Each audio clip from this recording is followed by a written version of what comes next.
Pastor Apollo Kibuloy, pinayagan muli ng korte na dalhin sa Philippine Heart Center dahil daw sa impeksyon sa ngipin. Mananatili siya roon hanggang Miyerkules.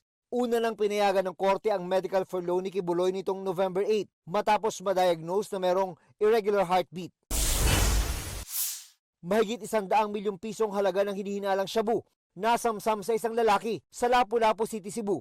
2021 nang makalabas sa rehabilitation facility ang suspect. Pero naudyukan daw muli ng mga dating kasamahan sa rehab na magbenta ng iligal na droga. Tumangging magbigay ng pahayag ang suspect. June Veneracion nagbabalita para sa GMA Integrated News. Huwag magpahuli sa mga balitang dapat niyong malaman. Mag-subscribe na sa GMA Integrated News sa YouTube.